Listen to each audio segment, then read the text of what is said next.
भक्ति की इन कहानियों में एक और बेहद प्रभावशाली और चमत्कारिक कथा है, भक्त त्रिलोचन और भगवान का उनका नौकर बनना। ये कहानी हमें सिखाती है कि भगवान को अपना बनाने के लिए किसी कठिन तपस्या की नहीं, बल्कि प्रेम से भरे एक निमंत्रण की आवश्यकता होती है। जब भगवान ने ढोया भक्त का पानी, भक्त त्रिलोचन की कहानी। एक एक सरल भक्त और उनकी परेशानी। भक्त त्रिलोचन जी एक बहुत ही सीधे और उदार हृदय के व्यक्ति थे। उनके घर में अतिथियों और साधु संतों का आना जाना लगा रहता था। उनकी पत्नी दिन भर सबकी सेवा करती थी, लेकिन धीरे धीरे वे थकने लगी और घर के कामों के लिए एक सहायक की कमी महसूस होने लगी। दो एक विचित्र नौकर का आगमन।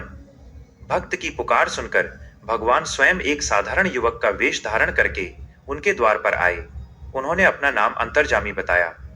त्रिलोचन जी ने पूछा, क्या तुम हमारे घर काम करोगे? युवक ने एक शर्त रखी, तारांकन मैं काम तो करूंगा, लेकिन मुझे वेतन नहीं चाहिए। बस मुझे भरपेट भोजन चाहिए, और शर्त यह है कि जिस दिन आपने मुझे भोजन नहीं दिया या कम दिया, मैं उसी दिन घर छोड़कर चला जाऊंगा। त्रिलोचन जी ने सहर्ष ये शर्त मान ली। 3 अद्भुत सेवा। वो युवक भगवान घर के सारे काम इतनी फुर्ती और लगन से करता कि त्रिलोचन जी और उनकी पत्नी हैरान रह जाते। वो भारी भारी घड़े पानी भरता, सफाई करता और अतिथियों की ऐसी सेवा करता कि सबका मन जीत लेता। उसके आने से घर में जैसे सुख शांति की वर्षा होने लगी। 4 एक छोटी सी भूल। एक दिन त्रिलोचन जी की पत्नी अपनी किसी सहेली से बात कर रही थी। उन्होंने बातों बातों में कह दिया, ये नौकर बहुत काम करता है, लेकिन खाता भी बहुत ज्यादा है। अंतर्जामी भगवान ने जैसे ही ये सुना, उन्होंने अपनी शर्त के अनुसार तुरंत अपना झोला उठाया और घर से निकल गए। 5 सत्य का बोध।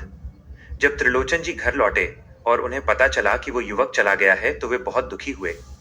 तभी उन्हें आकाशवाणी सुनाई दी, तारांकन त्रिलोचन, वो कोई साधारण नौकर नहीं था, वो स्वयं तुम्हारा सांवरिया था। तुमने उसे नौकर बनाकर रखा, लेकिन वो तो केवल तुम्हारे प्रेम का भूखा था।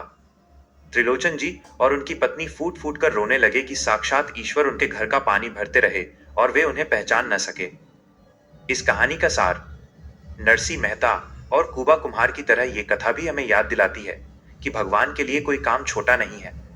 वे अपने भक्त का हाथ बटाने के लिए नौकर, मजदूर या सारथी कुछ भी बनने को तैयार रहते हैं।